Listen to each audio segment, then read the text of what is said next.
The snow doesn't remember your name, but it remembers your steps. I followed the footprints because I thought they meant hope, proof that someone, anyone, had survived this place before me. They were my size, my stride, my boots. The problem wasn't that someone was ahead of me. The problem was this: I hadn't been there yet. Chapter 1. Chapter 1. Stop trusting the snow. The world had been reduced to two colors, white and the man moving through it.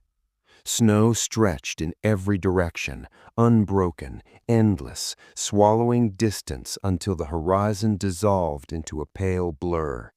There were no landmarks anymore, no trees tall enough to matter, no sky distinct enough to read, just cold light bleeding into colder ground, as if the earth itself had been erased and replaced with a mistake. He moved slowly, each step deliberate, boots crunching softly beneath fresh powder. The sound felt too loud. In a place this silent, even breathing seemed intrusive, like an admission of weakness. Silence here was not the absence of noise, it was pressure. It pressed against his ears, his thoughts, his sense of time. Without birds, wind, or distant movement, minutes lost meaning. Hours passed unnoticed, or maybe they didn't pass at all. The snow made everything feel suspended, frozen in a moment that refused to end. He stopped walking. The silence immediately deepened, as if waiting. He stood there, chest rising and falling, listening. Nothing answered, no echo, no reassurance, just the low, persistent hum of blood in his ears and the distant ache creeping into his fingers despite the gloves. That was the first thing the snow did to you, he thought. It made you listen too hard. He checked his compass again. The needle trembled, then settled. North. He had checked it dozens of times already, each time hoping it would tell him something new. It never did. Direction meant nothing if everything looked the same. His breath fogged the air in short, controlled bursts. He'd learned early not to panic, not to waste heat. Panic led to bad decisions. Bad decisions led to stopping, and stopping out here meant becoming part of the landscape. He forced himself forward again. Step, crunch, step. The snow was deeper now, clinging to his boots, pulling at his legs like something reluctant to let go. Each movement required effort. Each breath burned colder than the last. Still he walked. Walking meant survival. Movement meant time was still happening. That was the second lie the snow told. The third came quietly. At first, it was nothing more than a feeling, a subtle wrongness, like stepping into a room where a conversation had just ended. He slowed without realizing it, eyes scanning the ground ahead. Then he saw them. Footprints. A single line of them stretching forward into the white. He froze. They were fresh, too fresh, the edges sharp, the impressions deep and clean, untouched by drifting snow. They hadn't been there moments ago. He was certain of it. The ground ahead had been smooth, unbroken. He would have noticed. He crouched, ignoring the protest in his knees, and studied them more closely. Boot prints. The same size as his. The same tread. For a moment, relief surged through him so strongly it almost hurt. Someone else was out here, someone alive, someone who had walked this way and survived, at least long enough to leave a trail. Hope was dangerous, but loneliness was worse. He stood, heart pounding, and followed the line with his eyes. The footprints moved straight ahead, steady and purposeful. No stumbling, no hesitation. Whoever made them knew where they were going. That should have comforted him. Instead, unease crept in slow and cold. The prints were exactly spaced like his own stride. Not close, not approximate, exact. He took a step forward without thinking. Then he stopped, because the snow around the prints was wrong. There were no other marks, no drag lines, no signs of struggle, no place where the trail began, just footprints appearing as if they had always been there, waiting for him to notice. The snow never lies, but it never tells the whole truth. He straightened, scanning the empty horizon. "Hello?" he called out, his voice cracking the silence like thin ice. No answer. The sound died instantly, swallowed whole. It didn't echo, it didn't linger, it vanished, leaving the world exactly as it had been before, blank and watching. Cold crept deeper into his bones. He looked back over his shoulder. Behind him, his own footprints trailed away into the white, already softening at the edges as fine snow drifted down. Given enough time, they would disappear completely, erased, forgotten. Ahead of him, the other footprints remained sharp, too sharp. He told himself it didn't matter who made them, only that they led somewhere. Shelter, trees, a road, anything but this. Still he hesitated. Every instinct screamed that something was wrong, that the snow was playing a trick, bending perception the way extreme cold could.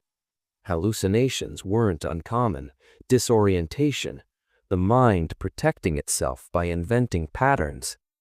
But inventing hope, that felt cruel even for nature. He exhaled slowly, steadying himself. "Don't trust the snow," he muttered, the words fogging the air. A rule learned too late and repeated too often. Then, because standing still was worse than fear, he stepped forward and placed his boot into the next print. It fit perfectly. The cold deepened, sudden and sharp, as if the snow approved of the choice. He didn't notice that the wind had begun to pick up behind him. He didn't notice how quickly his own footprints were fading. He only saw the trail ahead and followed it, unaware that the snow had already decided where this path would end. Chapter 2. Chapter 2. The Footprints Shouldn't Exist. The storm erased everything. That was the first undeniable truth. By the time the whiteout hit, the world ceased to have edges. Snow fell sideways, upward, sometimes in tight spirals that made depth impossible to judge. The man had dropped to one knee, turned his back to the wind, and waited with his hood pulled tight, breath shallow, eyes squeezed shut against the sting. Time dissolved. There was no counting seconds, no sense of progression, only endurance. When the storm finally passed, it did so without ceremony. One moment the wind howled like something alive, the next it was gone, cut off so abruptly it left a ringing absence behind. He opened his eyes. The world had been reset. Snow lay smooth and pristine, a flawless sheet of white stretching in all directions. Every mark he'd made before, his trail, his hesitation, his fear, had been wiped clean. It was as if he had never been there at all. For a brief, dangerous moment, he felt relief. Clean ground meant clarity, a fresh start, proof that the storm had only taken time, not reality. Then he saw the footprints. They began 10 paces ahead of him. Not behind, not beneath his feet, ahead. A single line of impressions, crisp and unbroken, leading away into the white like a sentence already written. He stared, unmoving, waiting for logic to catch up. Footprints after a whiteout made no sense. He knew that. The storm had been total, violent, thorough. Nothing could have moved through it without leaving signs, drag marks, uneven spacing, disruptions in the snowpack. These prints were perfect. He approached slowly, every muscle tight, as if the ground itself might shift beneath him. He crouched again, gloved fingers hovering just above the nearest impression. Fresh. The snow inside hadn't yet hardened. No drift had softened the edges. He withdrew his hand, heart beating harder now. Wind, he told himself. Gusts could uncover old tracks, strip away surface layers and reveal what lay beneath. But the wind had come from the west. The footprints led north. He followed the trail backward with his eyes, searching for the place they should have begun. There was none. They simply appeared, one step, then another, as if someone had been placed mid-stride. He straightened, breath fogging the air. "Okay," he whispered. Saying anything out loud felt grounding, like a thin rope anchoring him to reason. "Okay." He tested another explanation. Snowfall timing. Perhaps the storm hadn't been as uniform as it felt. Perhaps these were made in a brief lull, seconds maybe, between bursts of wind. But he remembered the pressure, the way the storm had wrapped around him, absolute and suffocating. There had been no lull, no opening. Isolation, then. He scanned the horizon again. Empty. No movement, no dark shapes cutting through the white. No sound but his own breathing and the faint creak of ice shifting beneath the snowpack. No one else was out here. They matched me too well. The thought came uninvited, sharp as the cold.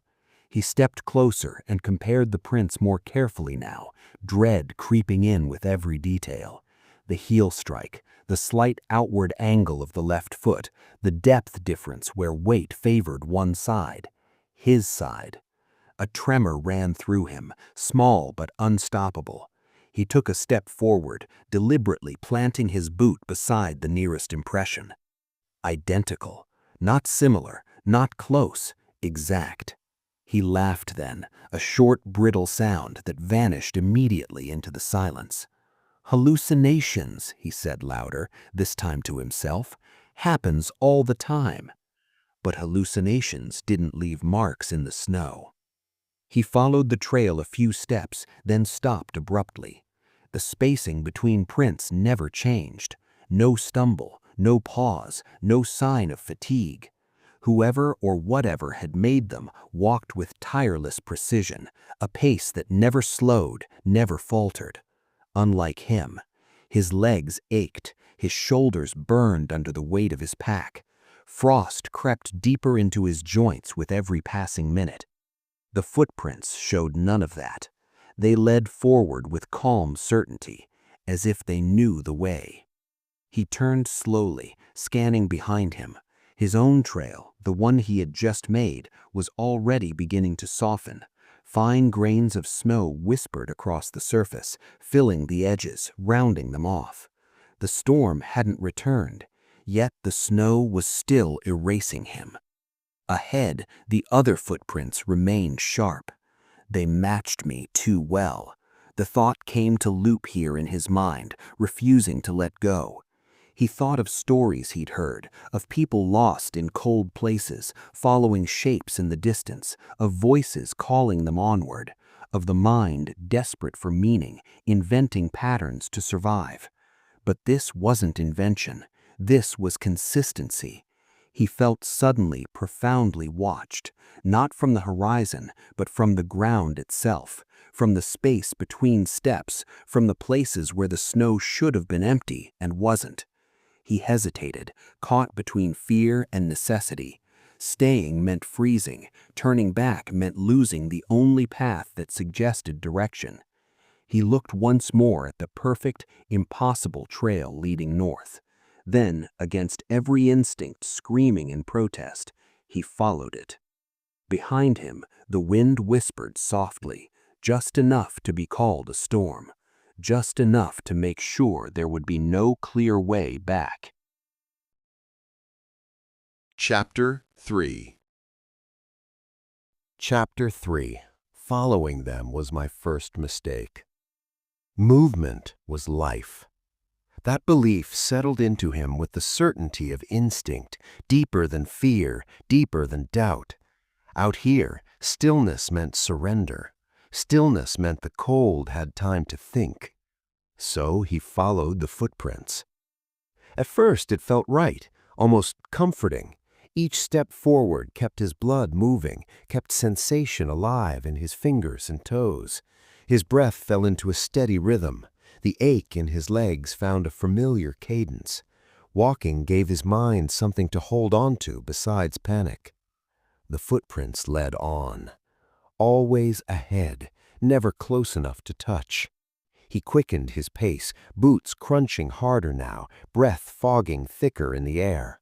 The distance between him and the trail never changed. No matter how fast he walked, the prints remained just far enough away to suggest progress without offering certainty. Like a promise that refused to be tested. Hours passed, though outside the light stayed the same. The sky was a dull, unchanging gray, neither day nor night. Time slipped sideways, measured only by the growing burn in his muscles and the slow creep of exhaustion behind his eyes. He checked his watch once and found the second hand ticking normally, which somehow made things worse. If time was still moving, why did it feel like he wasn't? The footprints never faded. Wind rose and fell, gentle but persistent, whispering across the snow's surface. His own trail softened behind him almost immediately, edges blurring, impressions filling in, as if the land were eager to forget he had ever passed through. Ahead, the other prints stayed sharp. He tried to rationalize it. Maybe they were deeper. Maybe the snowpack was uneven. Maybe he was imagining the contrast because he was looking too hard for meaning. But the snow offered no variation, no cracks, no drifts, no explanation. They matched me too well. The phrase returned again and again, like a warning label he couldn't peel off his thoughts. He paused once, planting his feet and standing perfectly still. The cold seized the opportunity immediately, biting deeper, sharper, as if offended by the hesitation. The footprints ahead did not pause. They continued onward, appearing just beyond the edge of his vision, steady and unhurried. "Fine," he muttered. "Go." His voice sounded thin in the open space, swallowed almost as soon as it formed. He walked again, slower now, conserving energy. The trail adjusted effortlessly, remaining just out of reach. That was when the doubt began to change shape. At first, he had feared what might be ahead, shelter or danger, salvation or death, a destination he couldn't see yet. Now a different thought crept in, quiet, corrosive. What if there was no destination? What if the footprints weren't leading somewhere, but keeping him moving? The idea lodged itself deep and refused to leave. He tested it again, stopping abruptly, heart hammering, breath loud in his ears. The silence pressed in, heavy and expectant. Nothing happened. No sound, no movement. Then, slowly, another set of prints appeared ahead, forming one by one as if pressed into the snow by invisible weight. Not walking away, not approaching, just existing. He staggered back a step, a sharp laugh tearing out of him before he could stop it. "That's it. I'm losing it. Cold, stress, sleep deprivation." He didn't remember when he had last slept. The realization unsettled him more than the footprints ever could. He rubbed his face through his gloves, feeling the stiffness in his cheeks, the numbness threatening his lips. Dark humor bubbled up, thin and bitter. At least if I'm hallucinating, I picked something consistent. Consistency felt safer than chaos. He followed again. The terrain shifted subtly as the hours dragged on. The flat white gave way to shallow rises and dips, snowbanks shaped like frozen waves. The footprints navigated them effortlessly, never sliding, never sinking too deep. He slipped once, catching himself before he fell, heart spiking. Pain flared in his knee. Ahead, the prince didn't falter. Hope can kill faster than cold. He remembered hearing that once, long ago, spoken like a joke, a line tossed out over bad coffee and worse weather stories. Back then, it had sounded dramatic. Now it felt precise. Hope kept him chasing the trail instead of stopping to build shelter. Hope told him the path meant something. Hope whispered that the footprints were proof of survival, not a warning. The cold didn't argue. It simply waited. As the light finally began to dim, if dimming was the right word, the shadows grew longer, stretching unnaturally across the snow. Depth became harder to judge. The world flattened further, details bleeding away. The footprints grew harder to see, not because they faded, but because the snow around them darkened, swallowing contrast. He felt panic rising now, hot and sharp against the cold. He pushed himself harder, legs trembling, lungs burning. If he could just catch up, if he could just see who or what was ahead. He never did. The trail curved gently toward a distant line of darkness. Trees. Relief surged through him so suddenly he nearly cried. Shelter, windbreak, something solid, something real. He stumbled forward, heart racing, eyes locked on that distant edge. Behind him, the snow smoothed itself clean. Ahead, the prince led him into the trees, and for the first time since he'd begun following them, they disappeared, just beyond the tree line, where he could no longer see what waited to take the next step. Chapter 4. Chapter 4. The Forest That Watches Back. The trees swallowed him whole. One step past the tree line, and the world changed its rules. The open white vanished behind a wall of black trunks and tangled branches, their snow-laden limbs knitting together overhead until the sky became a narrow, fractured strip of gray. Light dimmed instantly, not like dusk, but like something being turned down, controlled, deliberate. The air smelled different here. Sap, rot, old ice. The cold was sharper too, less honest. It crept sideways through his layers, finding seams and weaknesses, pressing against skin that was already numb. Snow underfoot gave way to uneven ground, roots hidden beneath powder, frozen mounds that shifted treacherously with each step. The footprints led in, then vanished. He stopped so abruptly his momentum nearly carried him forward. His breath rasped loud in the enclosed space, an embarrassing sound, too alive for a place like this. The trail ended at the trees. No fading, no disruption, just gone. He turned slowly, scanning between trunks, heart hammering. Visibility dropped to a few dozen feet at best, branches clawing at the edges of sight. Every shadow felt intentional. Every gap between trees looked like a mouth held open in anticipation. He waited. Nothing moved. Nothing followed. The silence here was different from the open snow, thicker, layered. It absorbed sound instead of erasing it, pressing it inward until even the smallest noise felt magnified in his skull. He took a cautious step forward. The forest did not respond. He swallowed, throat dry, and forced himself to breathe evenly. Trees meant shelter, windbreak, maybe even animals, proof of life. He clung to that thought the way a drowning man clung to wreckage. Just woods, just trees.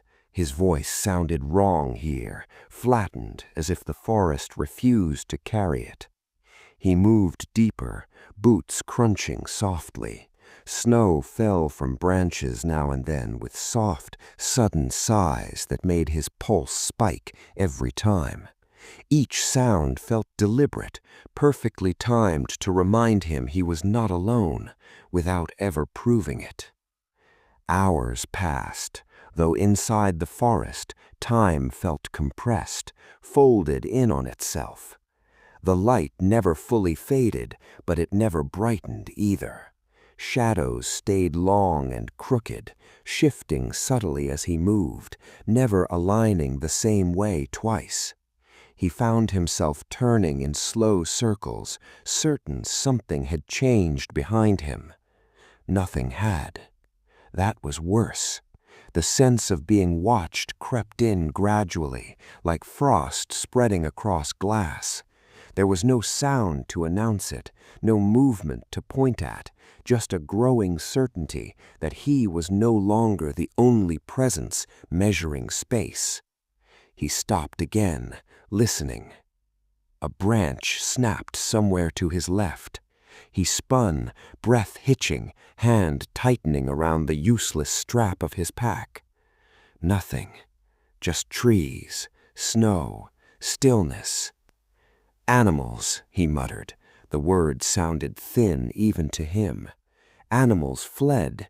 Animals made noise when they moved. This felt like restraint. The forest seemed to lean inward the deeper he went, trunks crowding closer, branches knitting tighter overhead. Paths appeared and vanished without warning, narrow corridors of packed snow that ended abruptly in thorns or deadfall. He followed one for several minutes before realizing it curved gently back towards itself. A loop. He stopped, heart racing now, pulse loud in his ears. Nothing followed me. The thought surfaced unbidden, cold and heavy. Something waited. He laughed softly, the sound brittle. That's what happens, he told himself. Isolation. The brain looks for patterns, faces in the dark. But even as he said it, he noticed something else. His own footprints behind him were harder to see. The snow here was thinner, disturbed by falling debris, by drifting powder shaken loose from above. His trail broke apart after only a few yards, blending into chaos. Ahead of him, however, the ground looked prepared, clearer, as if something had already chosen where he should step. He felt a sudden irrational urge to run. The forest punished the thought immediately. His foot caught on a buried root, sending a jolt of pain up his leg. He staggered, barely catching himself against a trunk. The bark was rough and cold beneath his glove, texture biting through fabric. The contact grounded him, just enough. He leaned there for a moment, breathing hard, eyes squeezed shut. When he opened them, he noticed marks on the tree. Not deep, not obvious. Scratches. Vertical lines, shallow but deliberate, half hidden beneath frost and lichen. Too evenly spaced, too straight.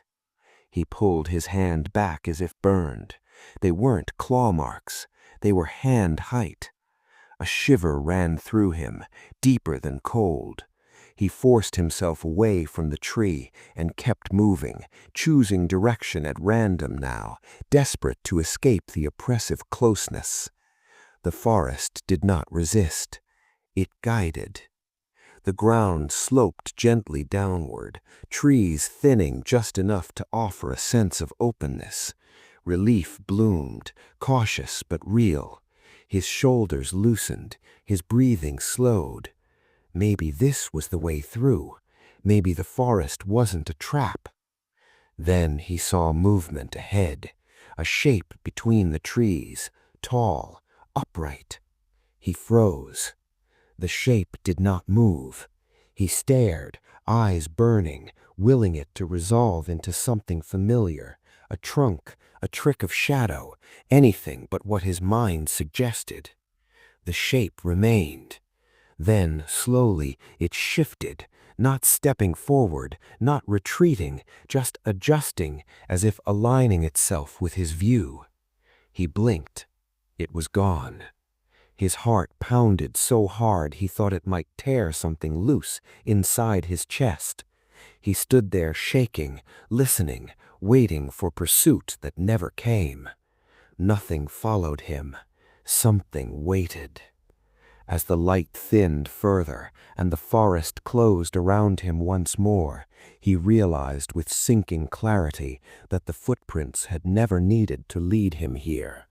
The forest already knew where he was going, and it had been watching him long before he ever stepped inside. Chapter 5. Chapter 5. I found proof I'd been here before. The shelter should not have existed. That was his first thought when he saw it. A low, uneven shape crouched beneath the trees, half buried in snow and shadow. It blended so well into the forest floor that he nearly walked past it, mistaking it for a fallen trunk or a trick of light. Then he saw the straight lines.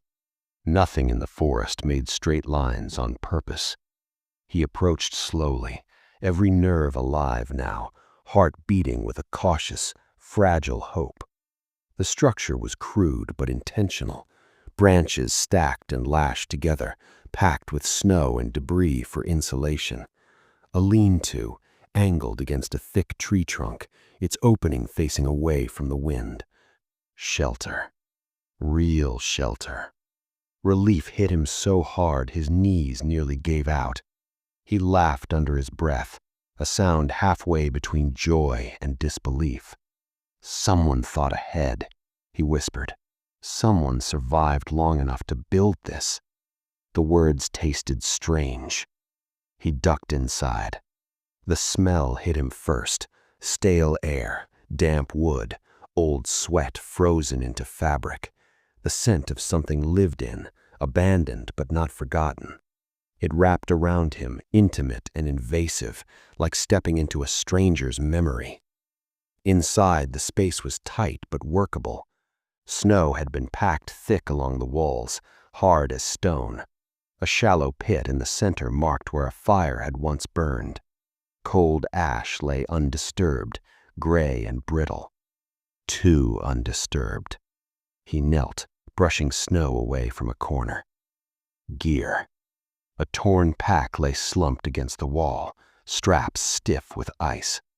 A glove, left hand, same size as his, rested beside it, fingers curled as if still reaching for warmth. A metal cup, dented and scratched, sat near the fire pit. His cup. The realization came softly, dangerously. He picked it up, turning it slowly in his hands. A familiar scrape ran along the rim, a mark from years ago, from a careless drop on rock. He remembered cursing at it then, annoyed at the imperfection. His breath caught. No, he said quietly. No, no. He searched the shelter more frantically now, dread blooming with every familiar detail. A length of rope coiled neatly near the back, a knife stuck point first into a log, its handle worn smooth in the exact places his fingers favored. Each discovery tightened the knot in his chest. They matched me too well. He backed out of the shelter, stumbling slightly, sucking in cold air as if it might wash the feeling away. Snow crunched beneath his boots, as he circled the structure, looking for proof this was coincidence. Then he saw the markings. On the tree supporting the shelter, carved into the bark beneath a thin glaze of ice, were words, uneven, shallow, familiar. He brushed away frost with trembling fingers. Stay moving. Don't trust the snow. His handwriting stared back at him. The world tilted. He staggered away from the tree, heart racing, pulse roaring in his ears. The forest seemed to lean closer, trunks crowding in, branches creaking softly as if reacting to his panic. "I don't remember surviving this," he whispered. The phrase felt instinctive, rehearsed, like something he'd said before. He pressed his palms to his temples, trying to force memory into place. Flashes came instead, fragments without context. The sensation of cold biting deeper than pain, the sound of wind tearing at something flimsy, the overwhelming certainty that stopping meant death. None of it formed a story. Denial fought back hard. This wasn't proof, it couldn't be. People lost things all the time. Gear got traded, abandoned, stolen. Writing could be similar, memories blurred under stress. But the shelter's layout matched his habits. The way supplies were stacked, the way the entrance was angled. Even the height, it was built for someone his size, his reach. Built by someone who knew exactly how much space they needed to survive. A laugh bubbled up, sharp and hysterical, then died in his throat. Dark humor clawed its way through the fear. Great, I thought. I build shelters I don't remember using now. He forced himself to breathe. If he had been here before, there were only two possibilities. Either he had survived and forgotten, or this wasn't the first time he was reaching the end. The thought hollowed him out. He searched the shelter again, slower now, methodical despite shaking hands. In the back corner, half buried beneath snow and debris, he found a notebook. The cover was stiff with ice, pages swollen and fragile. He opened it carefully. Most of the writing had been smeared beyond recognition. Ink bled into ghostly shapes, but some words remained legible. Gates, tallies, notes on weather patterns, on exhaustion, on fear, and one line, written again and again across multiple pages, growing shakier each time. "I don't remember surviving this." He closed the notebook gently, as if it might break apart in his hands. The forest outside was utterly still now. No drifting snow, no falling branches. Even the faint whisper of wind had gone silent. Nothing followed him. Something waited. He packed what he could from the shelter, moving on instinct. Staying here felt wrong, dangerous in a way he couldn't articulate, like lingering too long in a place the past was trying to reclaim. As he stepped back into the forest, he noticed something else carved on the tree near the shelter's edge. A single arrow, pointing deeper into the woods. He stared at it for a long time, heart sinking. Then, because movement was life, and stopping felt worse, he followed the direction his own hand had marked. Behind him, the shelter vanished into shadow. Ahead, the forest opened just enough to let him pass. And somewhere beyond the trees, something that already knew him was waiting for him to remember why he shouldn't. Chapter 6. Chapter 6. The cold is learning me. The cold changed its tactics. It no longer announced itself with pain. That phase had passed. Now it worked quietly, insinuating itself into joints and thoughts alike, patient as a thing that had all the time in the world. His fingers burned, then stopped hurting altogether. That frightened him more than the pain ever had. He flexed them inside his gloves, watching the movements like they belonged to someone else, slow, clumsy, delayed. Each command from his brain arrived a fraction of a second too late, as if the signal had to travel farther than it should. He kept walking. Movement was still life, but now it felt rehearsed, mechanical, steps taken because stopping had been forbidden so long he no longer questioned why. Hunger gnawed at him constantly, a dull ache that never sharpened enough to demand action. He rationed automatically, breaking frozen food with his teeth, barely tasting it. Everything tasted like metal and snow. The forest thinned, then thickened again, reshaping itself without warning. Paths appeared where he expected resistance. Clearings opened just as fatigue threatened to drop him. Shelter-like dips formed in the land exactly when the wind rose. Too exactly. He noticed it during a moment of exhausted gratitude. He had been stumbling, vision narrowing, breath ragged. Ahead, the trees parted to reveal a shallow hollow, ringed by stone and fallen logs, perfect for blocking wind. He almost cried with relief. Then the thought came. I was going to turn left. He stopped. The hollow was straight ahead. He hadn't consciously chosen that direction. His feet had taken him there before the decision fully formed. The cold doesn't chase. It replaces. The phrase surfaced unbidden, calm and absolute. He shook his head violently as if he could dislodge the thought. Coincidence, survival instinct. But the doubt lingered. As night, or something like it, crept in, the forest took on a bluish tint, shadows stretching and knitting together. Depth perception warped. Trees leaned when he wasn't looking directly at them. The ground seemed to rise slightly beneath his feet, meeting each step like a hand offering support. He laughed softly, a dry sound. Helpful now, he whispered to the empty woods. His voice echoed strangely, not outward, but inward, bouncing back into his skull. He began seeing things at the edges of his vision. Movement that vanished when he turned his head, shapes that almost resolved into familiar outlines.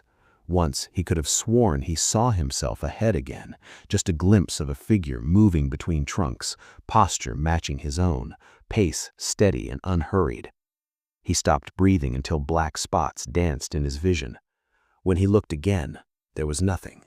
Hallucinations, he told himself, classic hypothermia symptom, the brain conserving energy, misfiring signals. Except the hallucinations seemed informed. They didn't surprise him, they anticipated him. When his thirst grew unbearable, he found clean snow gathered in hollow, untouched by debris. When exhaustion threatened to drop him, a fallen tree appeared at the perfect height to sit, to rest, just for a moment. Rest was dangerous. He remembered that clearly. The shelter, the notebook, his own handwriting begging him to keep moving. Still, the log looked inviting. Too inviting. He forced himself past it, legs trembling, lungs burning. As he moved on, a sharp pain flared in his left foot, sudden, intense. He cried out before he could stop himself, dropping to one knee. He tore off his boot with fumbling hands. His toes were pale, waxy, numb. One toenail had turned black. Frostbite. The sight filled him with a detached horror, as if he were observing damage to a machine rather than his own body. He pressed snow against it mechanically, knowing it wouldn't help. The cold was taking inventory now. He felt it in the way his thoughts slowed, circling the same ideas again and again, in the way memories blurred, faces, names, reasons for being here dissolving into fog. He knew there had been a before. He just couldn't remember what it was. He stood again, boot back on, movements stiff and awkward. The forest seemed to adjust, branches parting slightly wider, ground smoothing underfoot. He didn't thank it. That felt like crossing a line. Hours passed. Though inside him, something felt closer to completion than exhaustion. The hallucinations sharpened. He began hearing footsteps, not behind him, not ahead, but perfectly synchronized with his own. A second set of steps landing exactly when his did, matching rhythm, pressure, weight. He stopped. The footsteps stopped. His heart pounded, loud enough to hurt. He waited, straining to hear breathing that wasn't his. Nothing. The silence felt satisfied. You don't need to pretend. I'm still moving. The forest did not answer. It didn't need to. As he walked on, he noticed something deeply wrong. He was no longer choosing where to step. Roots rose where he needed footing. Snow compacted under his boots just before he put weight down. Obstacles shifted subtly, encouraging one path over another. He wasn't navigating anymore. He was being guided. The realization should have terrified him. Instead, a strange calm settled. Letting go felt easier. The cold doesn't chase. It replaces. It replaces panic with clarity, hunger with numbness, fear with purpose. It replaces you with something that can survive longer. As darkness deepened, he caught sight of another clearing ahead, wider than the last. The trees thinned to reveal open snow once more, pale and endless. Footprints waited at the edge. Fresh, perfect, identical. He stopped at the threshold, every instinct screaming now, a final flare of self-preservation burning hot against the encroaching numbness. He understood suddenly why the shelter existed, why the notebooks had been written, why the footprints never led anywhere new. They weren't leading him forward. They were teaching him how to disappear. He took one step closer to the clearing. The footprints ahead shifted, subtly, eagerly, making room for him.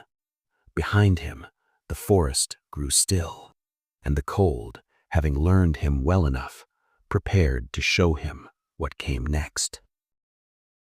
Chapter 7. Chapter 7. I Met the Thing Leaving the Prince.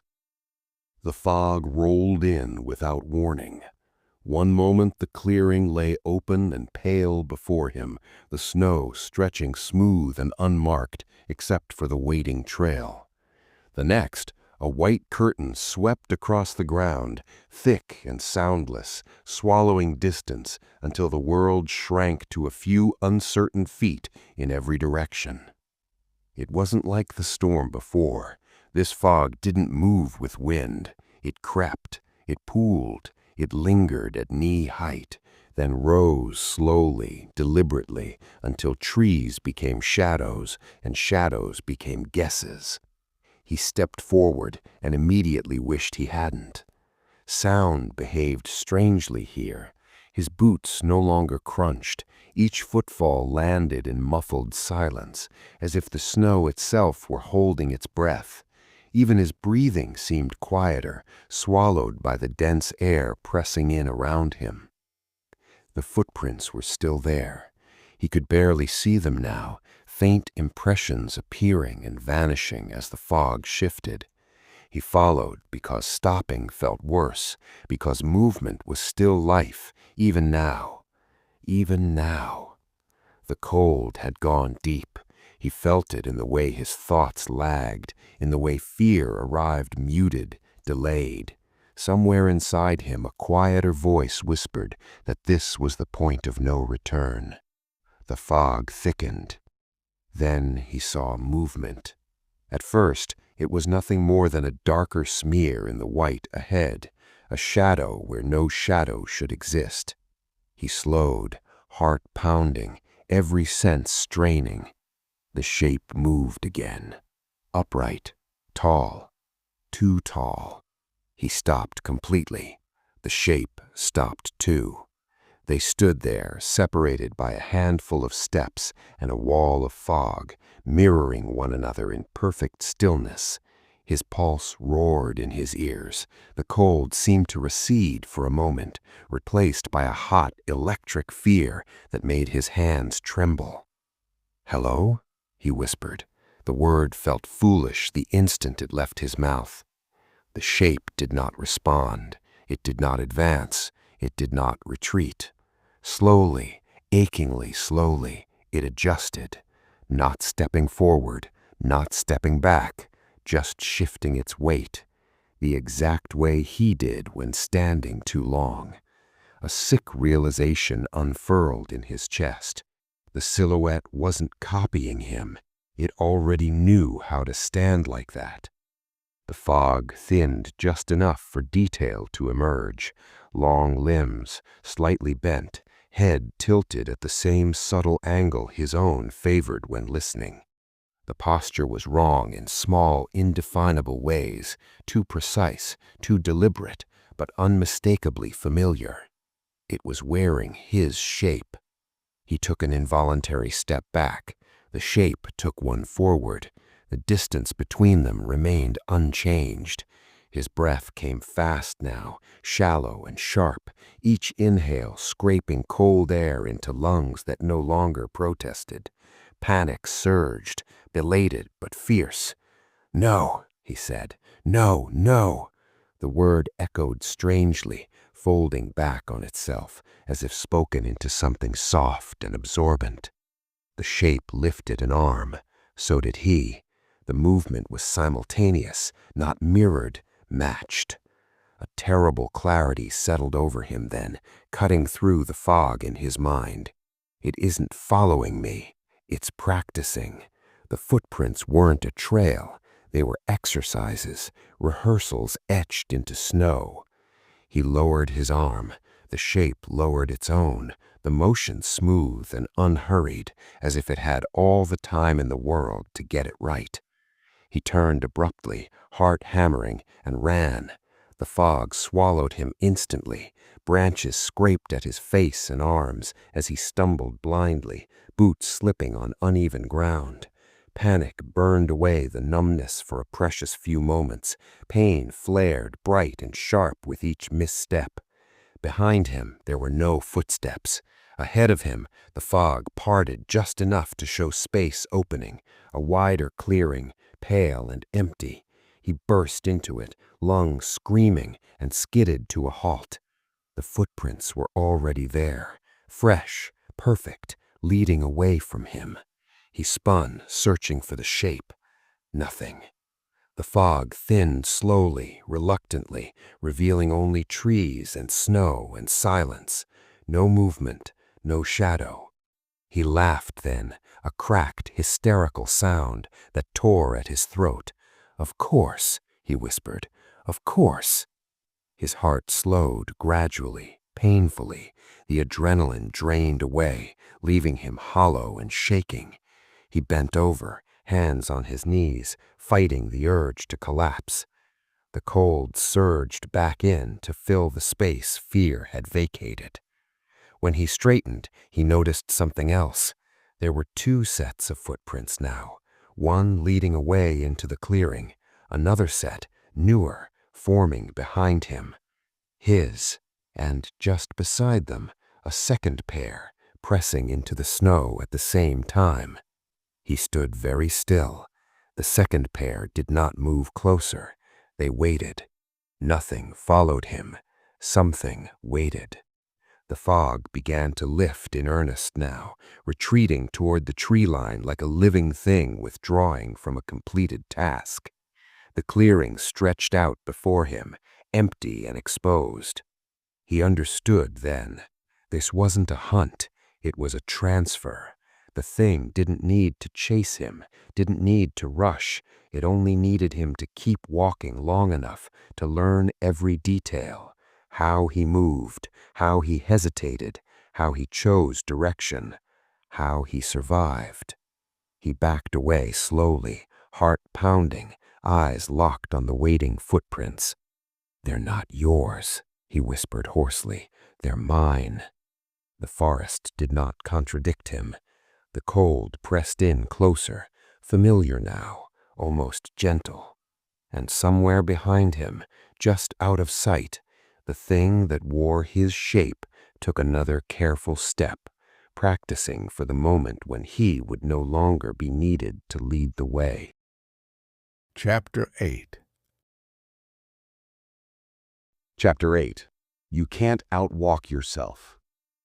He stopped walking. The decision felt radical, almost rebellious after so long moving without question. His legs trembled as he planted his feet and refused the next step. Snow whispered across the clearing, light and dry, brushing his boots like fingers testing resolve. Nothing happened. For a few seconds, hope flickered. Then the cold leaned in. It didn't rush him. It didn't punish him immediately. It simply waited, letting numbness creep deeper, letting stiffness bloom in joints already compromised. The stillness grew heavy, oppressive, like a held breath that would never be released. He forced himself to stand there longer, jaw clenched, eyes fixed on the ground ahead. Footprints formed anyway. Not from beneath him. Ahead.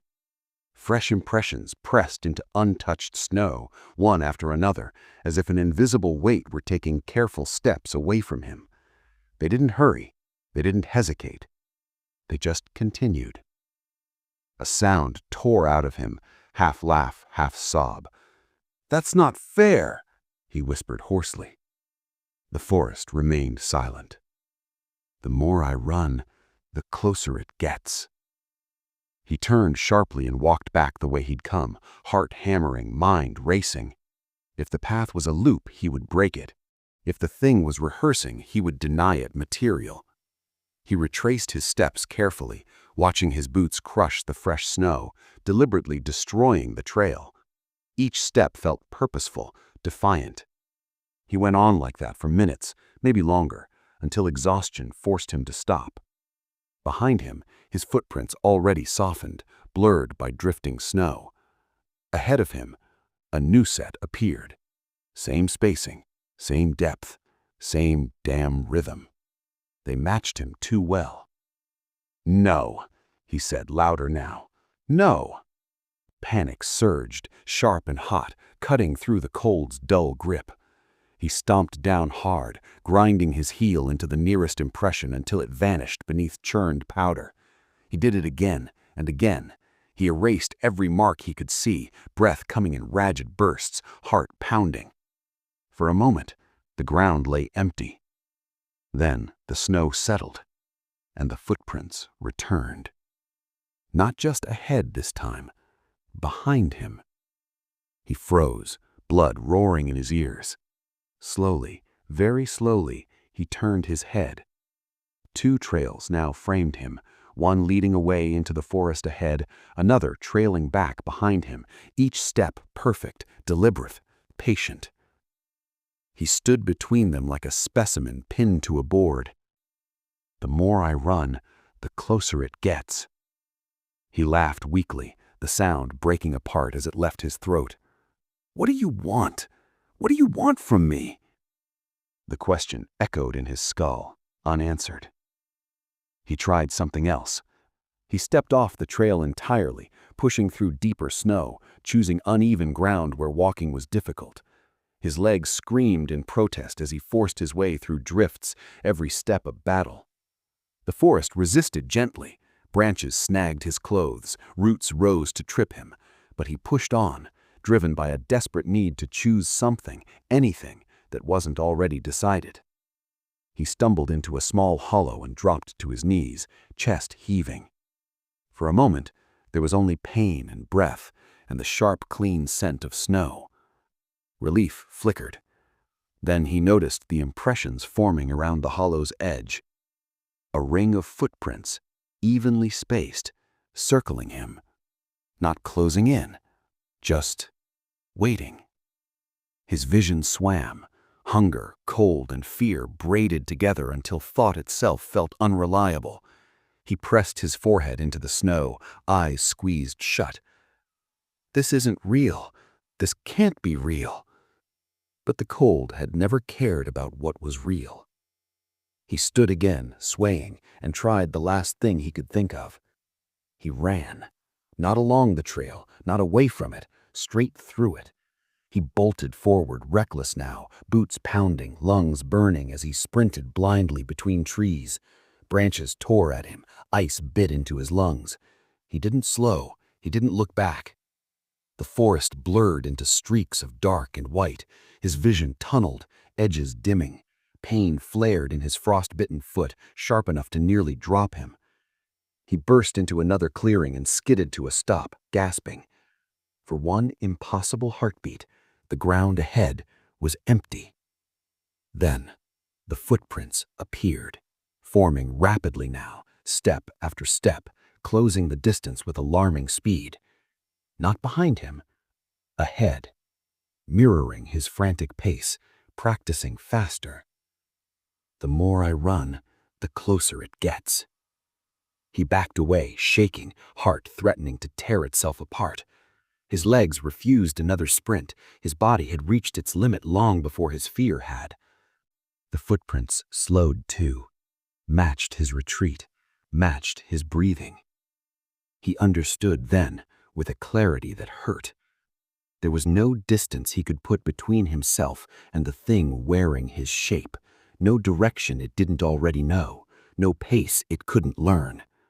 Outwalking it was impossible, because it wasn't chasing him, it was becoming him. As darkness thickened around the clearing, he found himself standing once more at the center of intersecting trails, forward, back, and all the paths between. Every option already mapped. The forest seemed to lean in, listening. He took one tentative step. The footprints answered immediately, and somewhere, just beyond sight, the thing that had learned his walk took another step of its own, close enough now that he could feel it, even without turning around. Chapter 8. Chapter 9. The last footprints aren't mine. The land fell away without warning. One step, solid ground. The next, emptiness. He skidded to a halt at the edge of a ravine, boots scraping ice, heart lurching violently as loose snow slid away beneath him and vanished into darkness. Cold air rushed upward from below, sharp and damp, carrying the faint metallic scent of frozen water and stone. He staggered back, chest heaving. The forest thinned here, retreating as if unwilling to stand too close to what lay beyond.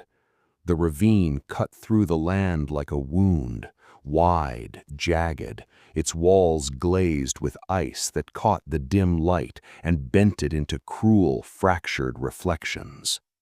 A frozen lake lay at the bottom, perfectly still, perfectly white, the kind of place that pretended to be safe. He stood trembling at the edge, fear cutting through the numbness at last. This was where the path ended, where all that rehearsing, all that guiding had been steering him. He looked down. Footprints led right to the brink. His. And another set beside them. Identical. They stopped together, toes hanging over nothing. One of us has already stopped walking. The thought hit him with the force of a physical blow. He backed away, shaking his head, breath coming in ragged gasps. "No," he whispered, "that's not how this ends." The cold offered no argument. He followed the ravine's edge, moving slowly now, cautiously, afraid of slipping, afraid of what he might see if he looked too closely at the snow beneath his feet.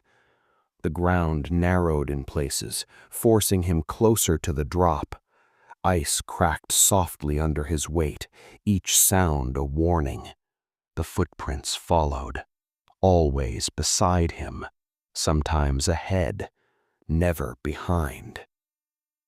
The fog returned in thin, ghostly ribbons, clinging low to the ground, curling lazily over the ravine like breath from a sleeping mouth. Shapes shifted in it, suggestions of movement that never quite resolved. He stopped again. The footprints stopped too. He laughed weakly, hysterical, the sound scraping his throat raw.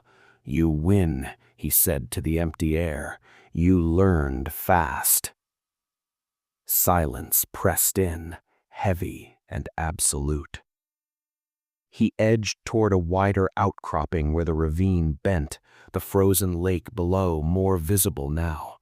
The ice was smooth, unbroken, its surface reflecting the sky faintly. It looked solid, trustworthy. That frightened him more than the drop. He remembered the shelter, the notes, the arrows carved by his own hand. Warnings left for someone who hadn't listened. For himself.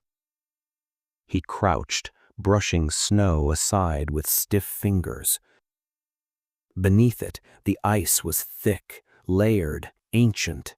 It would hold weight. It wanted to be stepped on. The footprints beside him shifted, one step closer to the edge, then another. He stood slowly, heart pounding, and turned. The fog parted just enough.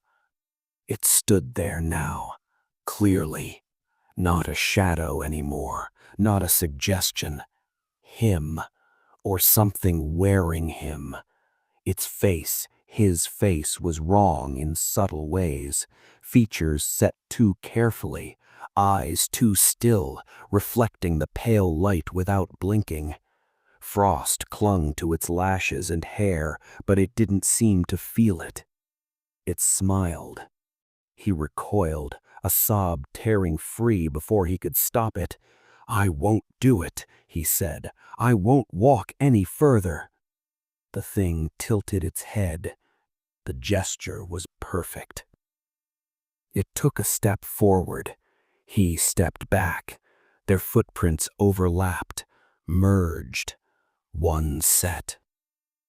The cold surged then, deeper and sharper than before, stealing breath, stealing strength. His legs trembled violently, threatening to give out. He realized with sudden clarity that he was exhausted beyond recovery, that every step from here on would cost something he could no longer spare. The thing didn't move again. It didn't need to. One of us has already stopped walking. The truth settled over him like falling snow. The thing hadn't been practicing to replace him. It had been waiting for him to fail, for him to slow, for him to stop, because that was all it needed. He looked at the frozen lake below once more, at the smooth, inviting surface, at the promise of rest, of stillness, of quiet that the cold had been offering since the beginning. "Hope can kill faster than cold," he murmured, a bitter smile twisting his lips. He understood now why the footprints never led away, why the trail always ended somewhere final, why the last set never looked rushed. He took one last step back, away from the edge. The thing stepped forward. Their boots landed together. The snow compressed once. The fog thickened, swallowing detail, swallowing distinction. When it thinned again, there was only one figure standing at the ravine's edge. One set of footprints, perfectly spaced, unhurried. They turned away from the drop and began walking, steady, confident, familiar, leaving behind the place where someone else had finally stopped moving. And somewhere in the snow, just beneath the surface, the last warmth faded from the footprints that no longer mattered. Chapter 10. Chapter 10. Someone else will follow them. The snow fell softly, methodical as breath. It erased without hurry, smoothing the ravine's edge until the place where two sets of footprints had merged became indistinguishable from the rest of the world. The forest watched without sound. The frozen lake lay still, patient, its surface unbroken. One figure walked away. The gait was steady, confident, familiar. The cold followed, no longer pressing, no longer urging. It had what it needed now. It drifted alongside the moving shape like an old companion, content to let the work finish itself. The thing wearing his body, his walk, his balance, his pauses, did not look back. There was nothing left behind worth remembering. Hours passed, though outside the night stayed the same. The forest thinned again as it reached the open white. Snowfields stretched outward, vast and blank, swallowing the horizon. The figure stepped from shadow into openness without hesitation, boots crunching softly, rhythm perfect. Footprints appeared behind it. One set. They were fresh, sharp, purposeful. The cold watched them with something like approval. This was the rule, after all. The thing did not kill. Killing was wasteful. Killing ended stories too quickly. The cold preferred patience. It preferred teaching. It waited for surrender. The figure slowed at a familiar rise in the snow, a place where the wind always cut harder, where visibility thinned just enough to make distance feel uncertain. It stopped. The silence pressed in, heavy and expectant. Slowly, deliberately, the figure turned its head and looked back along the trail. The footprints stretched behind it, clean and inviting, leading nowhere and everywhere at once. A memory stirred, shelter beneath trees, words carved in bark, a notebook stiff with ice, warnings left behind like breadcrumbs for someone who would never quite believe them. The figure knelt and brushed snow aside with gloved fingers. The motion was practiced, efficient. It uncovered nothing, just smooth, untouched ground. That was fine. The path didn't need reminders. The path only existed if someone followed. The figure arose and continued walking.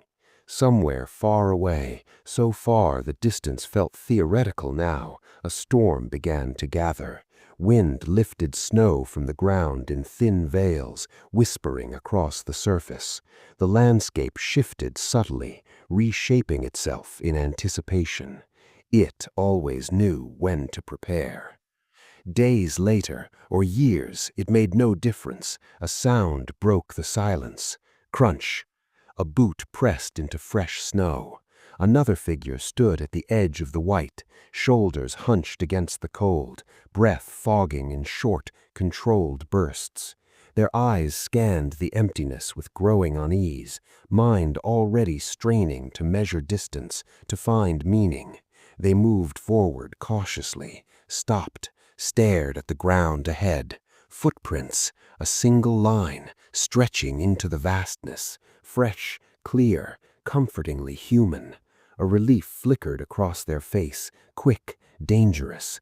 They laughed softly. "Thank God," they whispered, "someone made it through." The cold leaned closer. The forest waited. Far ahead, just beyond the limit of sight, a figure paused, not because it needed to, but because it understood the moment. It did not turn around. It had not to. The lesson was simple. Movement meant survival. Stillness meant surrender. And hope was the sharpest tool of all. The new figure took a step forward. Their boot fit perfectly into the waiting print. The snow accepted it. Behind them, the wind began its quiet work, erasing what little certainty they had left. Ahead of them, the path extended, clean, precise, and endlessly patient. Because the cold never chased. It never needed to. The path only existed if someone followed. And someone always did.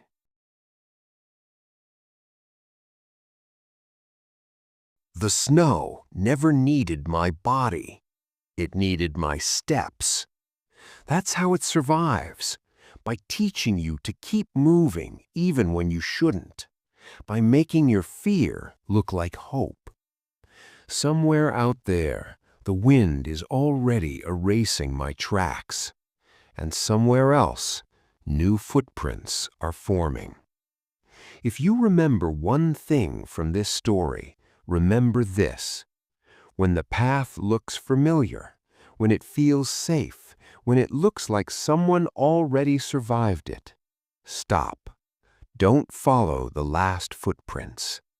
And if this story stayed with you, share it, because the snow is patient and it's always waiting for the next set of steps.